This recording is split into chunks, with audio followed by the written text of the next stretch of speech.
Olá, eu sou Eleanor. Hoje eu estou aqui na TV CIV, TV Ciência do Início da Vida, para falar sobre as questões do problema de fala.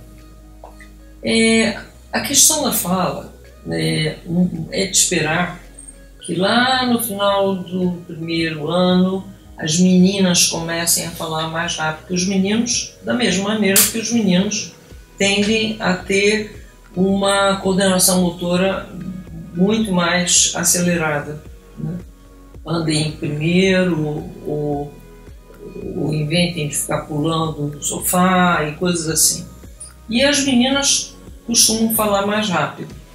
Isso porque a mulher tem dominantemente, o que hoje é visto, né? O hemisfério sendo destras, o hemisfério dominante é o esquerdo, que tem grande dominação sobre a questão da fala, né? Então, isso tudo é natural. Quem tem um menino, uma menina, percebe essas diferenças. Da mesma maneira que os meninos fazem febre mais baixa, os meninos fazem febre mais alta, menos tempo, mas mais alta. É uma memória atávica do tempo em que se vivia em tribo e que os homens saíam sozinhos, andavam a cavalo para descobrir um lugar onde fosse melhor comer, onde melhor se teria recursos, né, para uma vida melhor, mais próspera. E as mulheres costumavam ficar peão da tribo, falando muito, fazendo um monte de coisas ao mesmo tempo. E esse padrão de milhões de anos, na verdade, poucas décadas não foram suficientes para poder mudar. Enfim, entendendo que, então, há um padrão para a menina, é um padrão para o menino, né? E a outra coisa, a criança vai falar, primeiro em geral, mamá, aquelas que falam primeiro água, né? Mas o mais comum é a mãe, né? E elas vão começando a ganhar um vocabulário que é dominado por substantivos. A criança fala mais em cima de nomear aquilo que ela quer. Adjetivo, que implica uma visão de valores, demora um pouco, né, a que a criança desenvolva esse tipo de vocabulário. Mas é normal a fala assim. E hoje há uma série de coisas importantes. Uma delas é não dê de jeito nenhum eletrônico para criança antes dos 3 anos, porque atrapalha muito a fala. Você atrapalha a fala de adulto que fica falando de forma estranha, de certa maneira, usando a palavra que não existe, ou com muita dificuldade de expressão verbal. Então, pelo amor de Deus, não. Deixa a criança naturalmente desenvolver a fala. Nunca. Isso já foi provado em estudos na Austrália, que foram reprisados. Tem um único livro em português, que é do Armstrong, que é A Criança e a Máquina, onde aparecem vários trabalhos mostrando as consequências de uso de eletrônico, especialmente celular, televisão também. E, na verdade, o que a criança fica é com uma situação muito grave, que é diminuição do tempo do segundo grau. Elas largam o segundo grau mais cedo e não vão adiante, né? Isso é uma relação direta. Então, quanto mais uso de eletrônico, que é uma coisa importante, porque a criança precisa contato eu-tu para desenvolver sentimentos. As pessoas não vão exatamente desenvolver sentimento, vão desenvolver emoção. Isso é uma coisa muito diferente. Emoção é algo que expressa no físico, o sentimento não. Então, o sentimento ela precisa desenvolver, até porque Ética, na verdade, é fundamentada na qualidade de sentimentos que uma pessoa tem. Quando for aleitada, vai ter tendência a ter sentimentos muito nobres. Mas aí você coloca celular e você rompe a relação eu-tu, é uma relação terrível. Tem um trabalho até que foi feito, dois trabalhos, com muitos, onde se coloca um galvanômetro que faz estudo das expressões de emoção na pele de uma criança que vê um filme ruim, agressivo, e vê um segundo. Ela tem menos reação na galvanometria, é menos empática e tem menos sensibilidade. A outra que não viu o primeiro, viu só o segundo, ela tem uma relação muito mais forte. Então, muito da questão da fala hoje está conectada ao fato da criança não ter hábito de falar. A mãe deve começar a falar com seu filho bebê. E a fala estimulada. Bom, há uma questão importante. Quando uma criança não fala, tem gagueira, ela está denunciando que existe mentira, seja na família, seja na ancestralidade. Eu quero falar isso, mas eu não posso. Há uma quebra. Há uma situação, eu tenho uma fidelidade à minha ancestralidade, houve uma coisa horrível, mas eu não posso falar. Então, gagueira, busca, pesquisa, ancestralidade, busca situação de mentira acontecendo no casal e, se não encontrar aí, na ancestralidade. E essa é a questão do gagueiro. Não é vamos fazer exercício assim, assado, não. É simplesmente prestar atenção na questão do gagueiro. A outra questão da criança que não quer falar. Também. Ela está, de alguma maneira, guardando um segredo. Não que ela tenha consciência do que ela está guardando. Ela apenas tem uma ordem no inconsciente dela de que ela não deve abrir a boca. Por causa de um problema dos pais ou por causa de um problema ancestral. Né? A outra questão é que, depois de 2010, começaram a aparecer crianças com um nível de inteligência e um desenvolvimento neurológico bem superior ao que sempre teve. E essas crianças são muito inteligentes. Em sendo muito inteligentes, tem uma velocidade de tudo, de fala, de escrita. E, por exemplo, quando elas vão escrever, fazem omissões de letras ou trocam letras. A isso dá-se o nome de dislexia.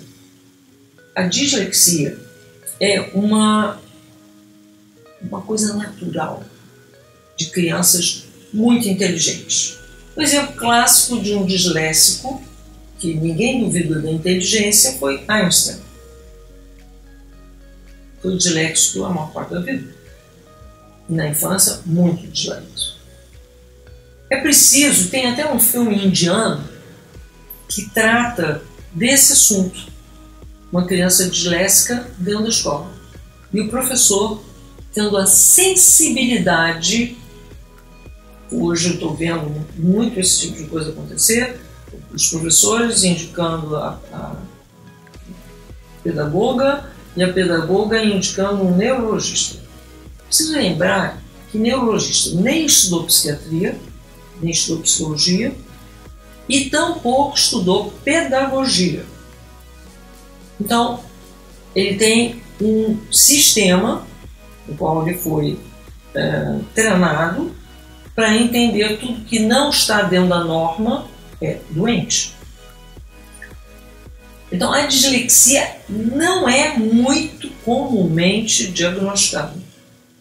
E as crianças disléxicas acabam por sofrer uma série de intervenções que são para elas muito humilhantes, irritantes, porque elas acham as pessoas meio burras, até porque elas têm uma inteligência muito grande, elas têm muito pouca paciência, em geral são impacientes, porque é como se elas tivessem... Você já falou, ela já entendeu tudo que você queria dizer.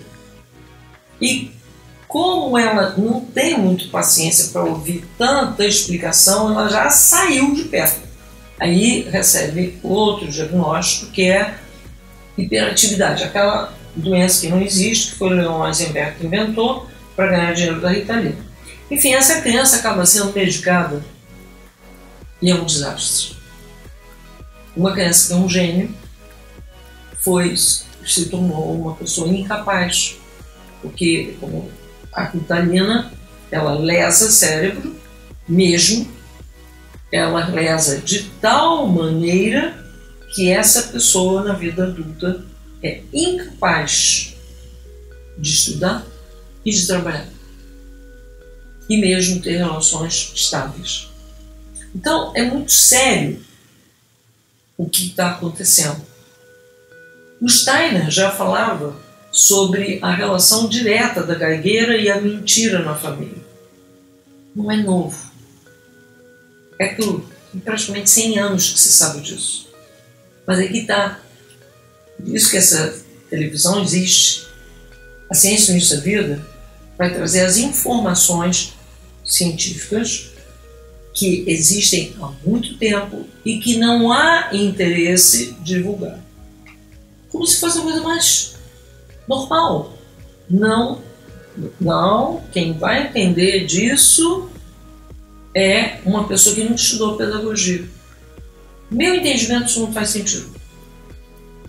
E a pedagoga nunca leu, porque a maior parte das faculdades de pedagogia não ensinam uma linha de Steiner. Uma linha.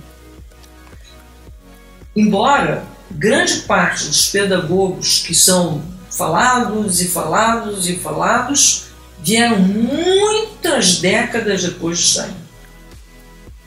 Então, é uma pedagogia que existe em mais de 80 países, no Brasil há mais de 50 anos. Mas quem não está ligado a ela desconhece o conhecimento que ela trouxe. E esse é um dos muito importantes. Os problemas de fala. Os problemas de fala, eles estão sempre denunciando sempre não. Existe essa situação da dislexia, que é uma situação de muita inteligência.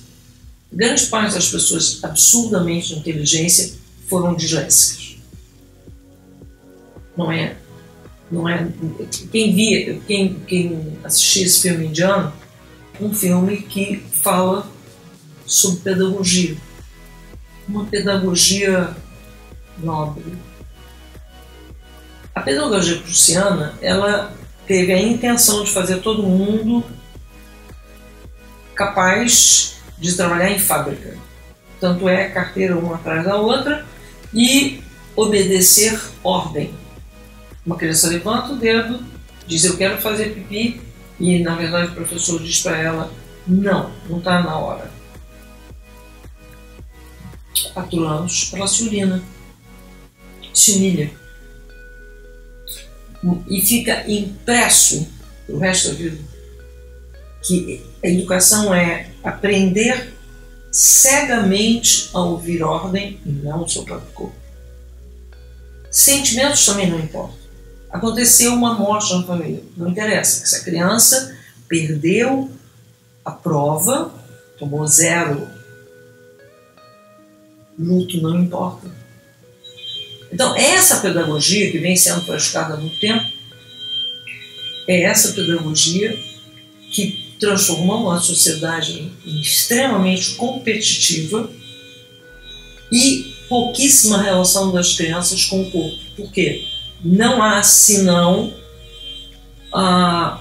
alguma ginástica. Na verdade, não é para a criança fazer exercícios repetidos até 7 anos. É para ela ter liberdade de movimentos. Na verdade, veja bem, as pernas têm relação com o centro da fala. Então, se eu permito a uma criança liberdade de movimentos, bom, ela vai ter melhor domínio da fala. Se eu conto contos de fada, vai ter melhor domínio da fala. Televisão, de jeito nenhum dá isso. Celular menos ainda. Então, essa criança precisa, os contos de fada, não é começar contos de fada muito cedo. Conto de fada é lá para os 3 para 4 anos, regularmente ouvir contos de fada, de preferência dos irmãos Grimm, e de preferência as traduções que foram feitas pela Cecília Meirelles, ou mais ou menos nessa época, dos anos 60, antes que começaram a fazer uma espécie de censura nos contos de fada. A verdade é que as crianças, em geral, sonham com monstros, outros tipos de mundo. Então, elas, muitas vezes, por que ela precisa de um paninho para poder dormir?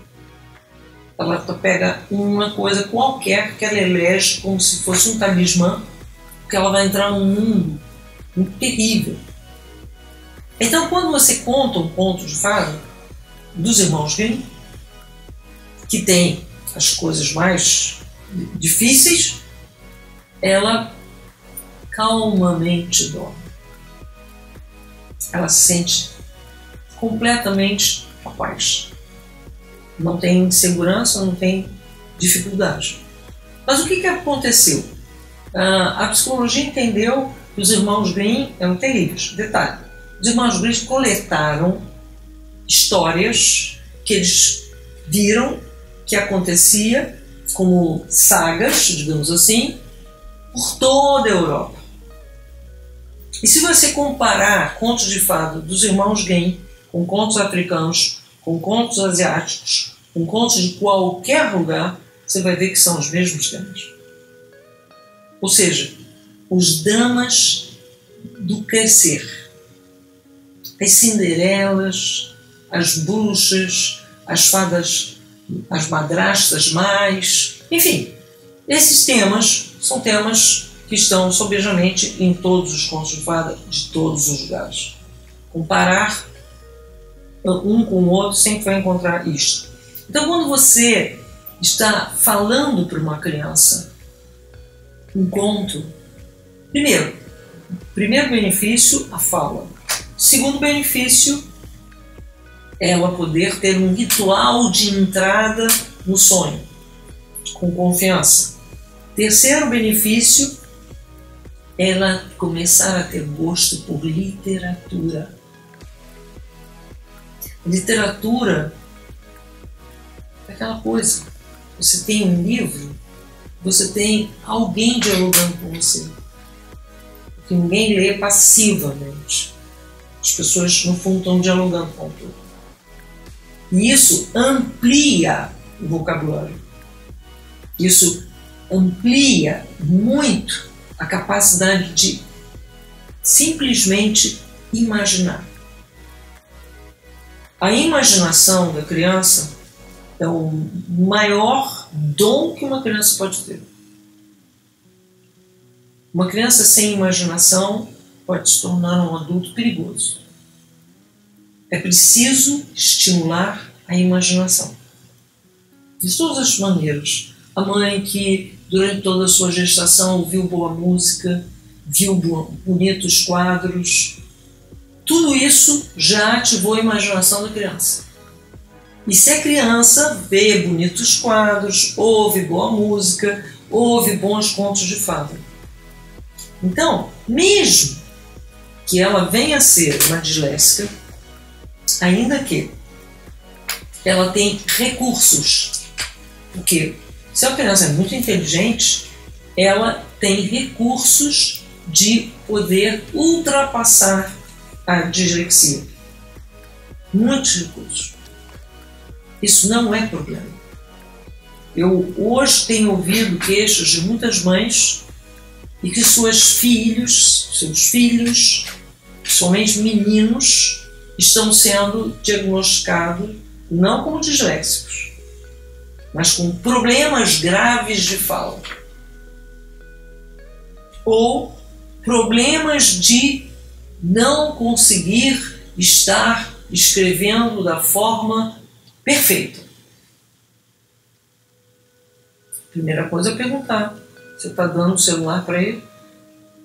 A segunda coisa é perguntar e observar é a inteligência dessa criança. E você vai ver sempre uma inteligência incrível. Às vezes tem outros irmãos, mas naquela mesma idade, os outros irmãos não faziam o que essa criança faz. As observações que essa criança faz são incríveis, melhores às vezes com um adulto. Portanto, é simplesmente paciência. Ao invés da desqualificação, ao invés da catalogação como um problema de doença, compreender a dislexia, muitos gênios da história da humanidade foram disléxicos.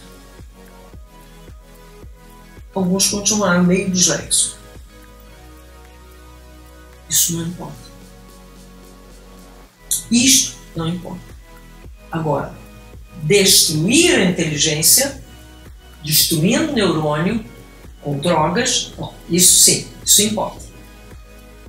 Dificultando pela desqualificação constante a criança, isso importa. Essas coisas vão ficar. Eu era um idiota, todo mundo achava que eu era um burro. Às vezes, algumas crianças disléxicas, só pelos 12, 13 anos, por um evento qualquer que aconteça na escola, vão se dar conta que são inteligentes. Até então, elas se entendiam como burras, com tudo que se pesa. E vai voltar a pesar na vida adulta. Então, o problema da fala, em primeiro lugar, o problema mais comum, que são os problemas de gagueira, dificuldade de fala, é observar o que há de mentira na família. Primeira coisa. Uma vez que você observou isto, consertou isto, agora você comunica para a criança na fase REM. A criança dormiu, relaxou, mudou o ritmo respiratório, começou a mexer com o globo ocular, está com temperatura do corpo distinta, partes do corpo com temperaturas distintas, enfim, vários indicadores que a fisiologia mudou. Essa onda é mais profunda.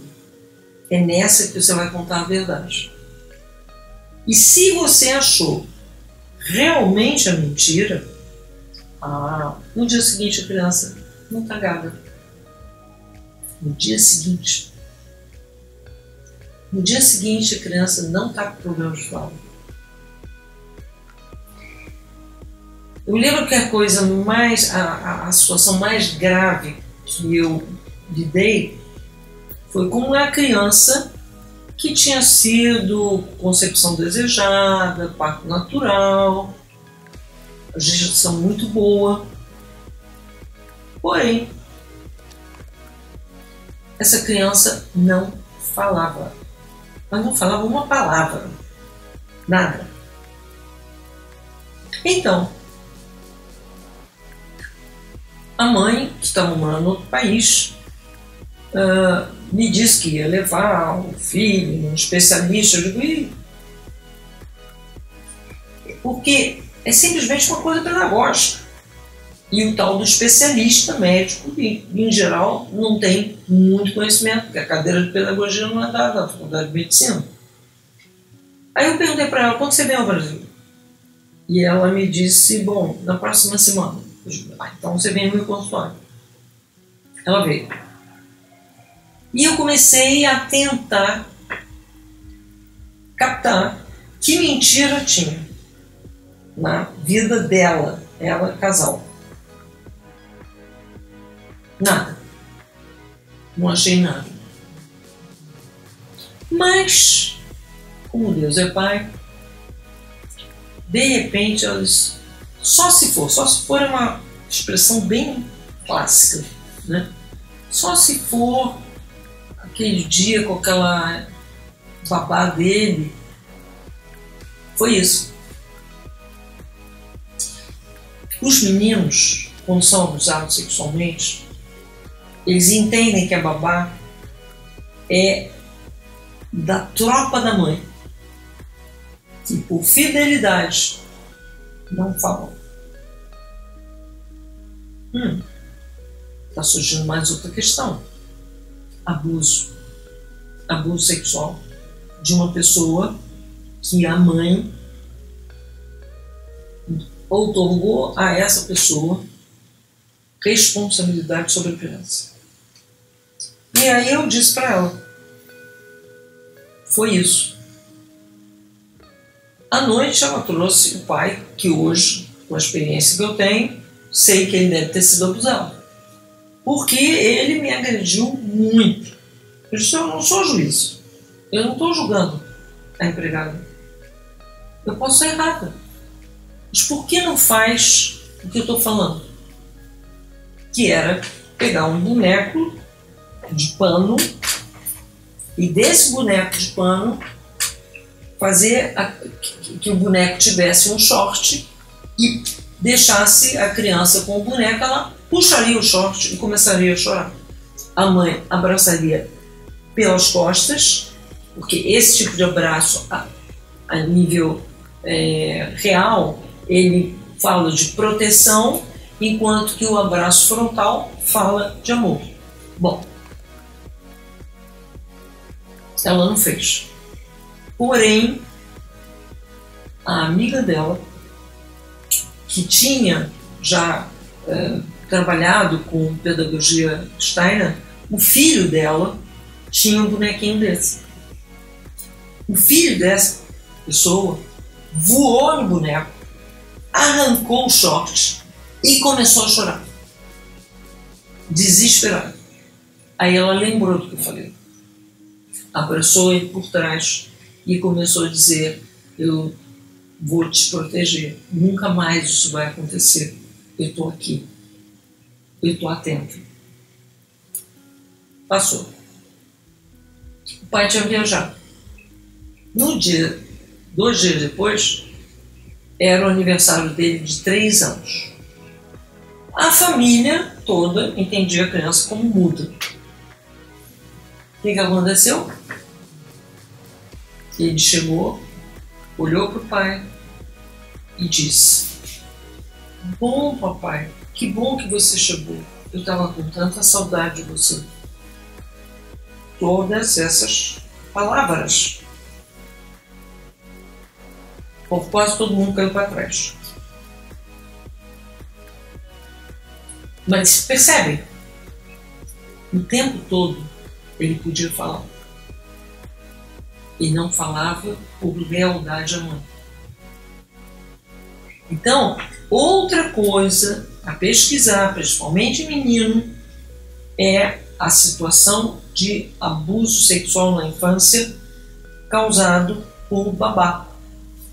Às vezes por vó, às vezes por tia, muito frequentemente mais por mulher, que a mãe confia. Então, todas essas investigações deveriam ser feitas numa situação de problema de fala. Mas não são. A questão do abuso sexual, que é gravíssimo, que é quase metade dos meninos no planeta antes dos 5 anos, o planeta, segundo a ONU, e 2014. Como esse assunto não é discutido, não é falado? Quantas vidas são lesadas? Porque a consequência disso no futuro é depressão, problemas sexuais e suicídio. Essa é a maior razão de suicídio. O Brasil tem uma taxa de suicídio alta. Então, e aí vamos tratar da questão da fala, como se a fala em si fosse um problema. E todo o problema que está sendo revelado, isso por entendimento que as crianças seriam algo que saiu de uma indústria. Todo mundo tem que ser igual. X tempo, X situação, X. E nenhuma investigação. Não há investigação. Essa ideia pedagógica que é investigar. Entender que sempre a criança está certa. Sempre a natureza está certa. Se algo não está funcionando como um desenvolvimento mais comum faria, é preciso saber o que está impedindo. A vida como um rio. Se eu colocar uma barreira, a água não vai poder fluir. Então eu tenho que ir lá descobrir onde é que está a barreira. E não dizer que o rio está com defeito. Assim, a natureza, ela se expressa. E se ela não se expressa, ela está escondendo alguma coisa. A fala é preciso ser considerada. A fala é um recurso de denúncia. Se eu paro de falar, se eu gaguejo, eu não posso denunciar alguém ou algo. Muito importante para mim, mas muito importante para minha mãe. E se a criança tem várias manifestações, pode ser com número, pode ser com determinadas letras, Q, G, algumas tantas letras, mais comumente aparece dentro da dislexia, suspeita. Essa criança tem uma inteligência muito alta.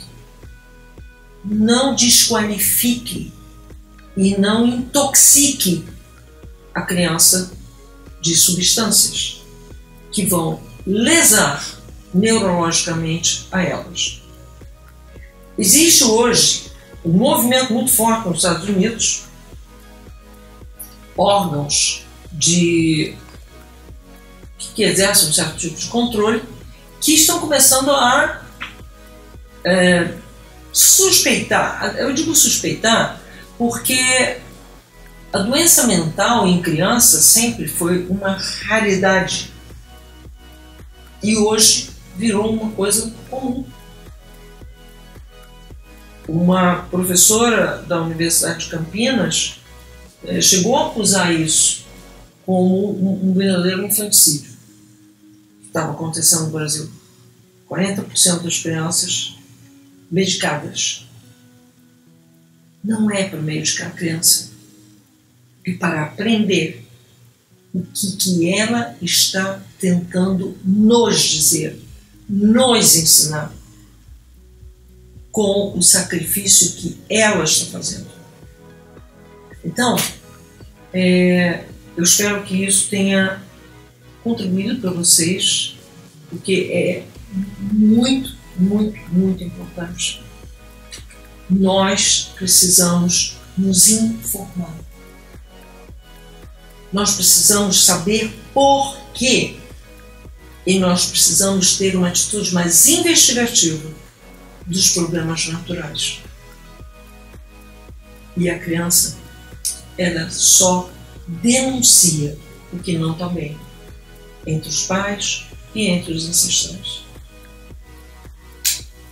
Aqui nesse canal, vocês vão continuar ouvindo sobre desenvolvimento de criança, sobre maternidade e paternidade conscientes. Novos tempos, uma nova vida. Até lá.